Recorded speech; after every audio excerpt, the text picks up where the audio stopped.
start this off. Now, a reminder to any of you that have just come into this, if you want to ask any questions live, just bang them in the comments and I will answer the questions, and you don't have to wait until the next coaching call to get your questions answered. So from the top, let's get started. All right, this first one's a challenging little question. All right, so the question is, let's bring it up. I'm going to put it on the screen, guys, where I can.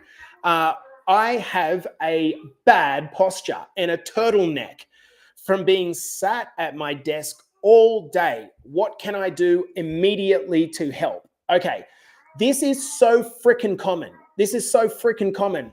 You know, you get the little hump here, which is like tissue that's become solidified and it's not really good looking. And you see these little old ladies and men that are crossing the street at the zebra crossings and they're bent so far over that they're looking at the floor. That is what's coming if you don't get your posture right. Okay, so what I would be doing if you were the sort of person that sits at a desk all day like I do, the most important thing that I think that you need to think about is getting, and I'm demonstrating this live, getting your shoulders back and your chest up. Think about it. If all you do is spend the entire day with your shoulders rounded forward and neck bent over, and then you go to the gym and you do a bunch of pushing movements like bench press and shoulder press, all you're actually doing is making that worse. So what we want to do is get in the habit of retracting the shoulder blades. So I want you to think about pulling movements like rowing movements, the cable row where you get your elbows nice and back and your chest out. I want you to think about a vertical row where you're pulling down and you're getting your shoulder blades back and your chest out.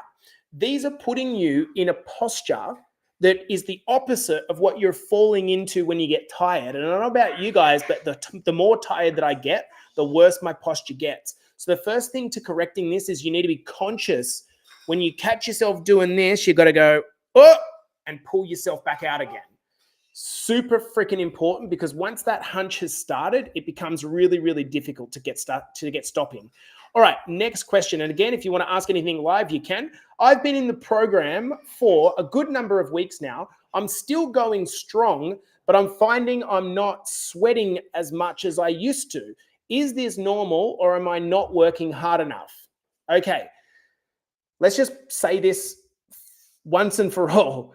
Just because you're not sweating, that doesn't mean you didn't have a good workout. It just means that you're either not much of a sweater or you're not that hot. Okay? You sweat as a reaction to temperature.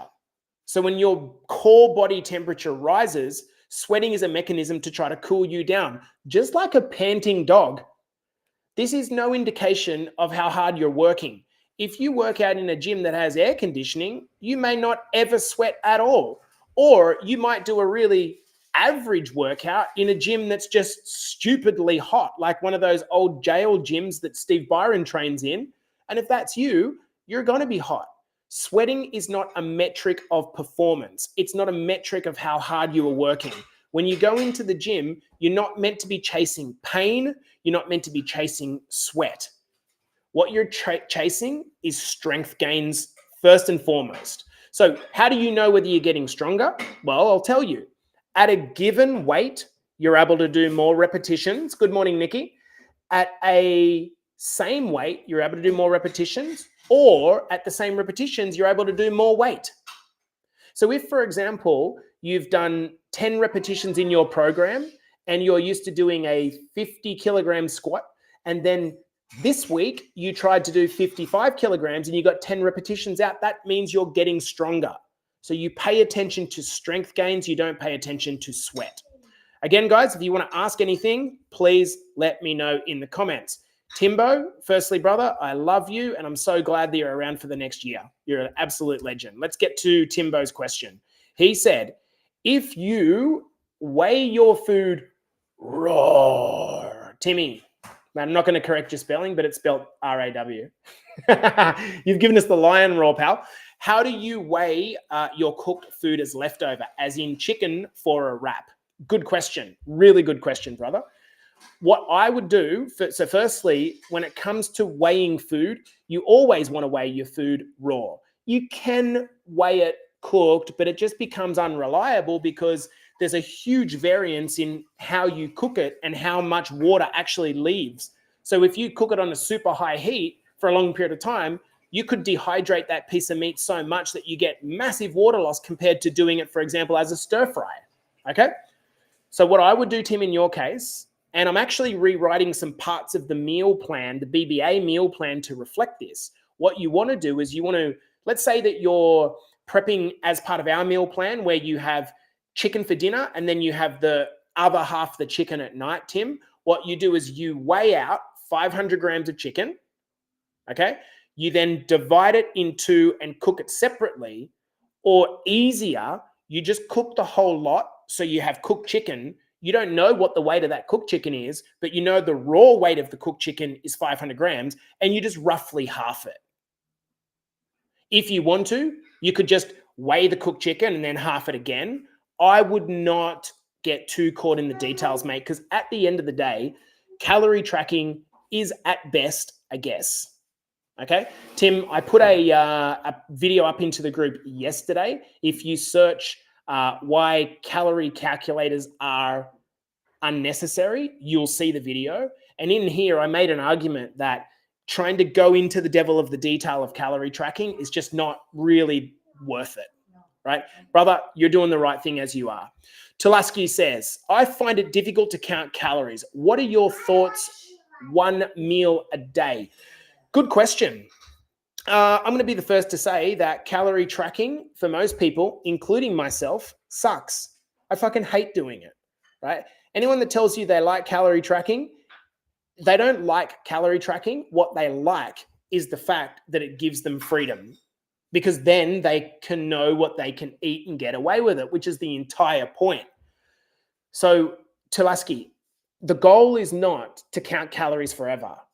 That'd be horrible. The goal is for you to get what I call a calorie consciousness. What that means is you need to get to the point where you understand what's in food. So, for example, the first time you weigh almonds and you put them into MyFitnessPal, you will quite literally do a little poo in your pants when you see how freaking calorie dense they are. All you girls that are around there going, woo, doing the olive oil dance and shaking it all over your chicken salads, thinking that that's healthy. Maybe it's good for your heart, but if you're trying to manage your weight, it's probably the very worst thing you can do. So the key here is to get a calorie consciousness. So you don't have to track forever. You track until you have a calorie consciousness. You don't track to balance the accounts every day. You track until you know what you're putting in your mouth. Until you can walk around the shopping center and you understand that an egg is 70 calories and 60 grams of protein. A slice of bread is going to be 100 calories. That helps you to know what's going in so you can make better decisions. Hopefully that answers the question there, guys. Let me just quickly scan our client group to see if there's any questions in here. Guys, if you're watching live and you want to ask questions, I am your boy and I will answer everything and anything you want. G'day, Grant. How are you, legend? Okay, I still have the habit of falling off on the weekends. Oh, I feel you, brother, on a Saturday night. I totally get it. Too much wine and food. What do you suggest to try and help this? Okay, great question. I used to do the same thing, and I could take this question a million different ways. I used to do the exact same thing. The reason is I fucking hated my life. That's the honest answer. I didn't enjoy my life, so I got to the weekend and drank a bottle of wine or two or some beers, or I ate a bunch of shitty food because it was the one guaranteed way that I could actually feel good, to be brutally honest. So I get it. Then I worked out that I could get that same feeling in other ways. And I'll just give you an example. I realized that when I drink a beer or I drink a wine, what I'm actually craving is not getting drunk. I'm craving relaxation. I'm craving the emotional feeling of getting home on a Friday night and downing tools and going, right? Wouldn't you agree that's what you're craving? So think about it. If you could get the exact same thing by having a 0 alcohol beer, but you still get to sit there and drink beers. I drink 0 alcohol, 10 or 15 calorie beers by a brand in Canada name's escaping me at the moment, but that's what I drink. It's exactly the same thing. The final piece that I want you to ask yourself with this question is, what are you actually chasing? What is it that you're actually chasing in your life? What are you trying to perhaps escape from? If you've got a good relationship with alcohol, it's not a problem. Like, you can have your booze and have a decent body. But if it gets to the point where you're drinking 5 to 8 beers every weekend, which actually is not that much for most people, we're talking, let's just multiply 5 by 150 calories a beer. That's 750 calories. Most people a woman needs about 1,600 calories in a deficit. A man, about 2,000 calories in a deficit. So that basically means if you're having 5 to 6 beers or a bottle of wine once a week, it just becomes really difficult to offset that amount of calories. So what ends up happening is you go to the gym, you do all the work, you stick to your calorie deficit all week, and then you get on the scales on Monday morning and you feel like shit. So what you need to be able to do is, coming back to the previous question, you need to be able to account for these calories. So if you can account for the calories and fit them in your budget, right, you're going to be fine. But if you blow the budget with these excess calories, that's when you just start to question your relationship with alcohol. Hopefully that answer gives some insight into perhaps how I think about it. And yeah. Grant says, I now don't waste calories on non-protein food. Grant, that's a great comment, brother. One of our clients. And Grant, that's exactly right. I'm exactly the same. This is the reason why, like, for example, Grant, now you guys are going to think like this guy's a fucking idiot. And fair enough, probably am.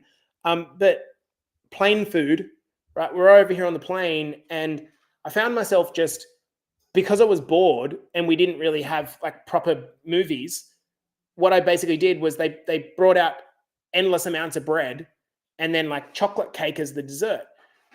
There's nothing wrong with chocolate cake. Like, eat your bloody chocolate cake if you love it, but I just don't love it that much. And I found myself eating it. I'm eating one bite and I'm like, why am I eating this? I don't even actually care for this. I don't really like it. Yet I can have a protein bar and I absolutely love it. I'll give you another example. My beautiful wife, she'll happily eat a croissant a day, loves them, but she gets value out of that. So you've got to decide what's valuable to you. Does this make sense? And good morning, Paul. How are you, legend? Let's ask some questions. Abula Jace, rubbing in, she's in Fiji. Hey, Cindy. Hey, Carmen. How are you, girls? Ash says, I'm in the same boat, but this happens when I go and see my parents and they put out the cheese boards, and I absolutely love it. I don't want to be rude or refuse it or turn my nose up, so I eat it. Hey, Ash, you're not on your own there, girl. I totally get it. When I first met my wife, their family's from Hong Kong, and how you show love is through food and delivery. And I remember when I first met them, I was just like awkwardly eating stuff that I didn't want to eat, rice and really fatty meats, and I felt like I had to. But at a certain point, if you explain to people why you do things the way you do, they don't need to agree with it, but they can understand it, Ash. Here's the thing, Ash. You're the only person that knows what you're like in your mind. If this means something to you and you're effectively being peer pressured to eat, even if it's unintentional, like I'm not saying there's anything harsh on their behalf, you're just turning up. That's just them showing love. They're just wanting to show you love. But if you whack the boundary up and tell, hey, you know what? Like, I've got to the age where I've had a kid or whatever the situation is, and now I just want to focus on my health and I want to get my weight where I want it to be so that I can feel good when summer comes around, or whatever your specific vibe is. most people, if they love you, they will accept that. A great example is, it's going to sound really weird. When I was back visiting my mama a couple of months ago in Australia, I absolutely love crumbed chicken schnitzel. My mum still does it the old way. She crumbs the chicken and she shallow fries it. And I said to her, Mum, I don't eat that anymore. Do you mind if we air fry it? And she said, well, you can air fry it.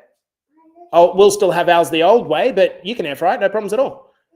So I just made my own air fried chicken and sat down, and everything else was the same.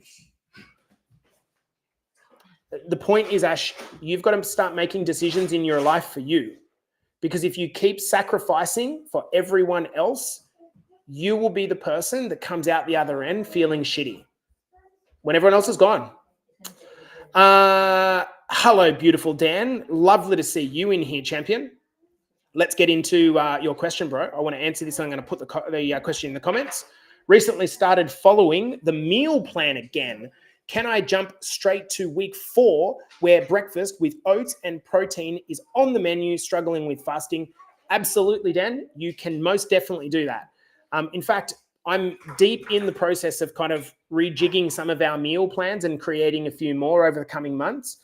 Man, meal planning, if you want to get this right, it is an art to get it right. I've spent hours on this.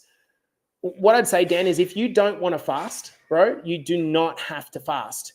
If you eat 2,000 calories over 12 hours, Dan, let's pretend you've got the new baby, you're getting up in the morning, you're having your first meal at, say, 6 o'clock, and your last meal at, say, 7 o'clock. That's 13 hours. Let's say you eat 2,000 calories in 13 hours. And let's say I do the exact same thing, but I eat 2,000 hours, but I fast in the morning and I start at 12 o'clock and I finish my last meal at 7 o'clock, just like you. So instead of over 13 hours, I ate my 2,000 calories over 7 hours instead of 12.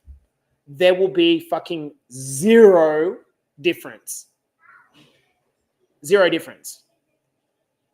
Where the difference comes in will be my metabolism being different to yours, the amount of steps that I do being different to yours, the amount of protein that I eat being different to yours.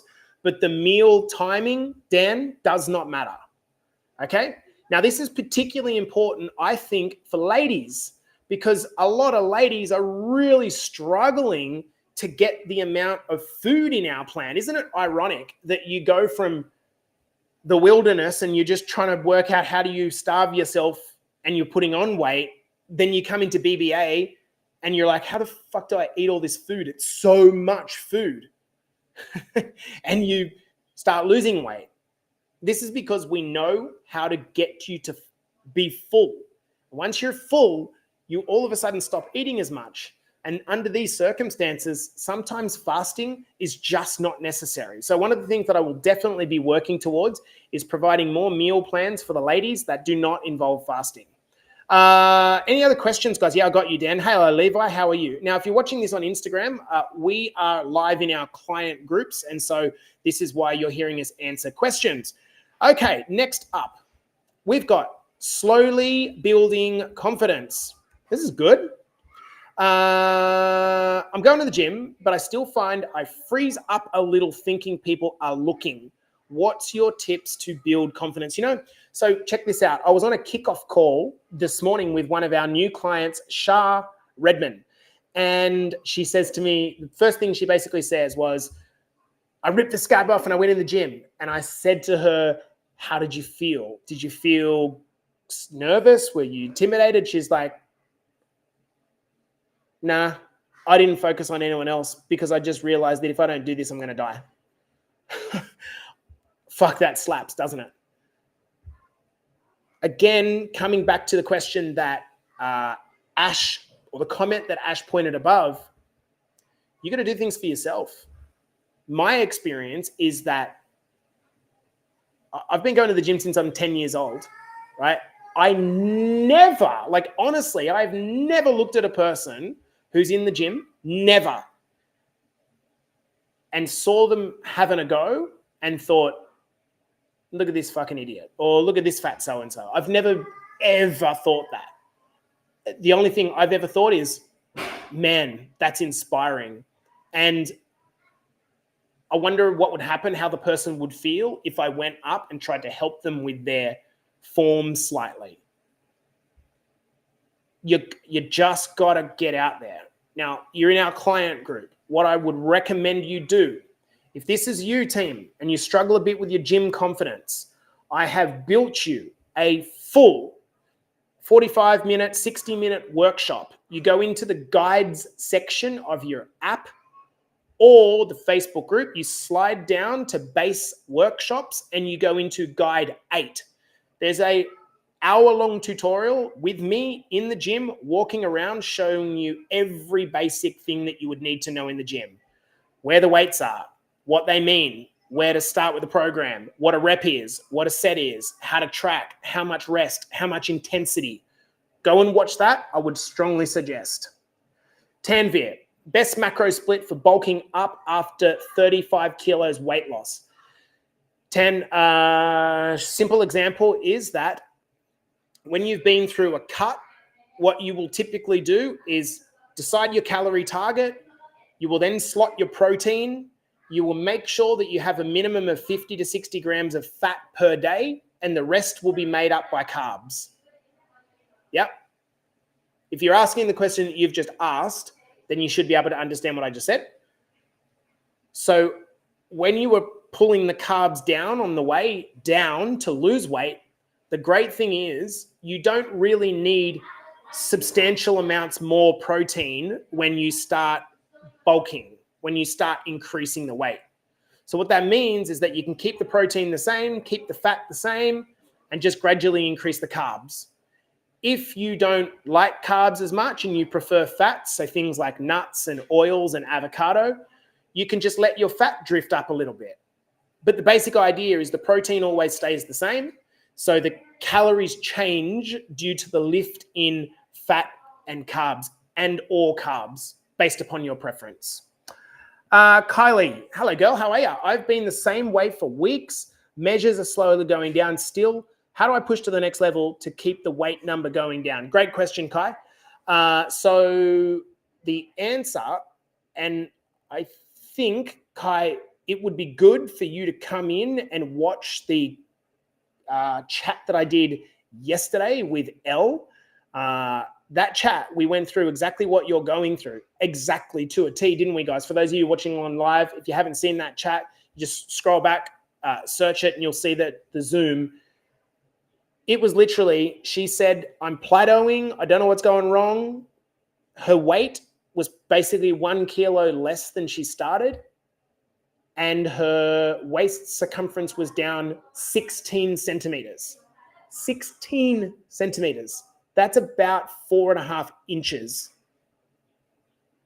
So Kai, you have to pay attention to things other than weight. As an example, it could be that you're actually getting stronger. Now, if you're getting stronger and your calories aren't in the pits, you might be building muscle. You might be losing fat and building some early stages of muscle, particularly if you're new to the gym. And so what that's actually happening is the two are canceling each other on the scales, but your measurements are trending the right way. Does that make sense? So Kai, I really think you've got to be careful at what data you look at. The second question would be, if you are in a genuine plateau and it's been like weeks and everything's flat, well, then if you keep doing what you've been doing, you're probably going to keep getting the same results because the body's telling us that we're in maintenance. Okay? So if that's the case, I would want to know where your current calories are. If your current calories are, say, 1900, well, we've still got room to cut down. If your current calories are at, say, 1500, we don't really have room to cut down. So in that circumstance, I'd probably add a little bit of extra cardio, riding on a bike or doing some extra steps. Or I would decide, depending on how far you are away from your weight loss goal, I'd probably do what's called a reverse diet and slowly increase your calories for the next 2 to 3 months so that we've actually got room to do another cut. I hope that made sense. Guys, Keep the questions coming if you have anything that you want to ask. Good morning, OJ. Lovely to have your company. This is good. We've got some men in here today. Can we discuss overloading, please? So, Paul, can I clarify? Yeah, all good, Kai. No problems at all. Can I clarify by overloading, do you mean the principle of progressive overload? You want me to clarify what is meant by that and how to do it? Can you just confirm that's what you're actually after, brother? Good morning, Kerry. How are you, mate? All right. Questions. I really want to start building my booty up. Good question. Or good goal. I want to start building my booty up. Why would you want to build your booty up? Let's just pretend you're a 50-year-old woman. Why would you want to build your booty up? Because when you've got a big ass that's strong, it gives you power. It's a really, really good thing. The gluteus maximus is a big muscle that provides power. It's going to provide you strength. This is a good thing. Let's talk about the question. But I need to lose fat too. So eating in a deficit. What can I do to build my butt flat while losing weight? So this idea of body recomposition is very challenging to do. Theoretically, it makes sense, but it's very, very difficult to do. What is body recomposition? Body recomposition is when you lose fat and put on muscle at the same time. It's very possible to do, but you've got to be really, really patient. The reason you've got to be really, really patient is the process is going to be a lot slower than if you go through an actual bulk period. It would depend on, I'm not sure who asked the question, but it would depend on how much extra weight you're carrying. So let's say, for example, you were 100 kilos, let's say, and you had a big, strong butt and you wanted to build it bigger, but you were still 100 kilos, I would go through a fat loss phase first. If you were, inverted commas, skinny fat, right, where it's not as much that you're carrying a bunch of weight, but the fact that you just don't have a lot of muscle, I think that's a really good frame to think about. When you think about skinny fat, what's actually happening is you don't have that much fat, you just don't have that much muscle. In that circumstance, if you were more skinny fat, so maybe you're 65 kilos, 70 kilos as a woman, and you're like, oh, I just feel skinny fat. Well, in that circumstance, I'll go through a bulk first. So it probably depends on the individual circumstances. Just going to jump back over to Paul. Yeah, please, and how? Okay, so Paul, so when we talk about the principle, Paul's asking about the principle of progressive overload. I want to give you a really clear explanation of this, Paul, because once you understand this, you'll perhaps understand why we go through these periods of plateaus, right? When you go into the gym, what are you trying to do? For most people, they're trying to create two adaptations. Number one, more muscle. And you ladies can say that as tone if you want to, which just means muscle without fat. We're trying to create more muscle, or we're trying to create more strength. Okay, you do not develop muscle or strength unless you do something that is slightly outside of your comfort zone. I like to think of progressive overload like almost like microevolution. How have humans gone from walking on all fours to standing up? That's happened because over time, they've needed to adapt to their environment, right? Evolution. Why is it that my dad has been retired for nearly 10 years, but he has these big ass fucking fists that are like claws compared to my computer hands? Progressive overload. He worked with his hands. You ever grab old guys for a handshake, old tradies, and they're all like 60 kilos and skinny, but they've got these massive hands? Progressive overload. Their muscles of their hand have been progressively overloaded over time to the point that the hand needed to get bigger and bigger and bigger to handle the force that they're being subjected to. And the same is true in the gym, Paul. So how do you apply progressive overload? One of the guys the other day said, I increased my weights and it was horrible. I just couldn't lift them. And he told me that he increased his weights by about 50%. Like, if you've got a bench press of 100 kilos and you put it up to 150 kilos, that's not progressive. That's overload, and you're not going to be able to do it. Progressive overload, I'll give you an example. I'm doing a powerlifting program at the moment, Paul, and I was doing 3.5 plates on a deadlift. Okay, 3.5 plates on a deadlift. I did it the week before. I got 8 reps out. I was trying to go, how am I going to try to progressively overload this specific individual set? So what I did was went and got the 1.25 pounds, which is like 3/5 of fuck all in kilos, and just put one of those plates on either side and did 8 reps. I did the same amount of reps, but I squeezed out 1.25 extra pounds on either side. That's progressive overload. So how do you get progressive overload? Paul, at a certain weight, let's say that you can do 10 reps of 80 kilo bench press. If you can get 11 reps of 80 kilo bench press next week, next session, you've just progressively overloaded compared to the previous workout.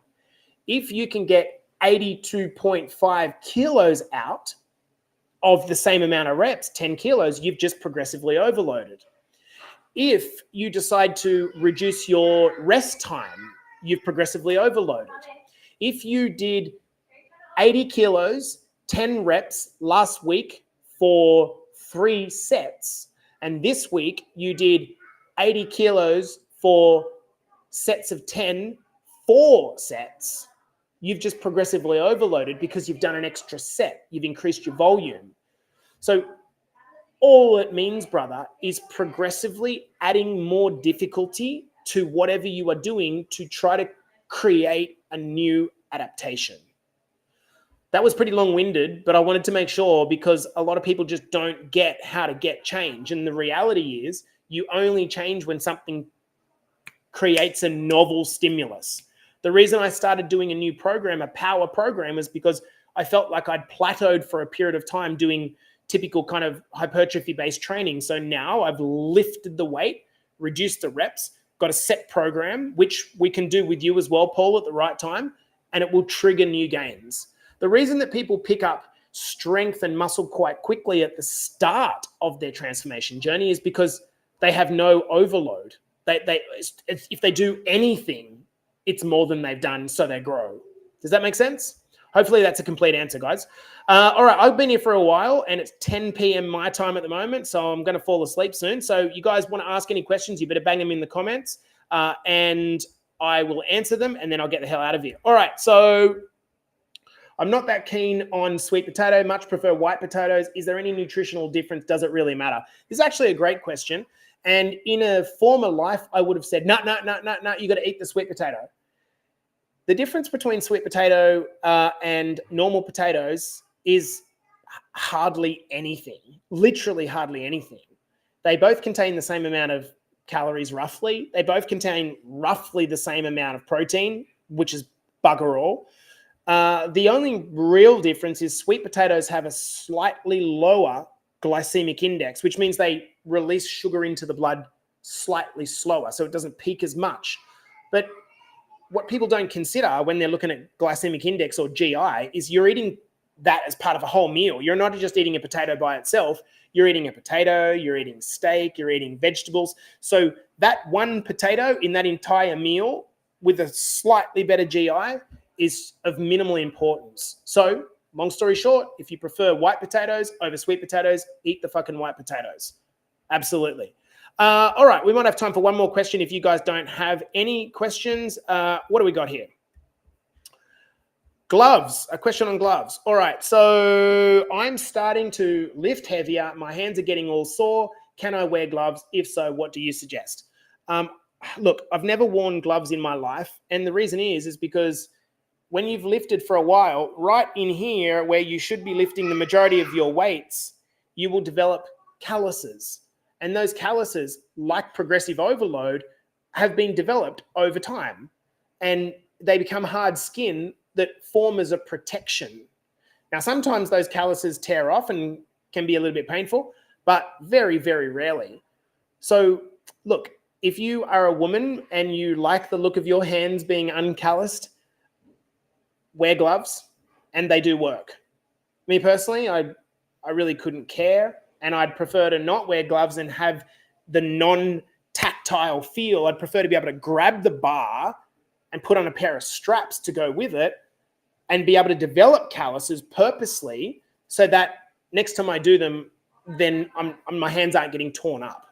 Does this make sense? I want to have adapted hands because grip strength is extremely important. In fact, check this out. Grip strength is the one of the number one predictors of longevity. Crazy, right? All right, team. I'm going to scan the client group. We've got Paul. Thanks. I'm working up for a 140 kilo bench press. Dude, that is sick. Well done, man. One of the things that I would say, Paul, just like as a hot tip, two things actually. Number one, let's make sure your form is good. Okay. By this, I mean at least 1 second reduction. Hey, Benny, make sure that you actually get the bar to your chest. So many guys, I saw this guy at the gym, young fella the other day, just like stacking up the weights and just like doing these half presses. And I wasn't critical because that's what I used to do. I used to do these little half squats, not even getting down to parallel, right? If you're doing a squat, you have to get to parallel. If you're doing a bench press, it has to come to your chest. Okay? So as long as that's happening, Paulie, beautiful. Thanks, Tina. All right, guys, I think that's a wrap. I want to thank everyone for coming in. Hopefully you get value from these episodes. And like always, you come in at the same time every week, you ask questions, you get the answers, you go back to your life and you just realize that actually things are probably a bit simpler than you're making them. Guys, peace out. Have a beautiful evening, afternoon, or morning. I'll see you guys in the next episode. Cheers.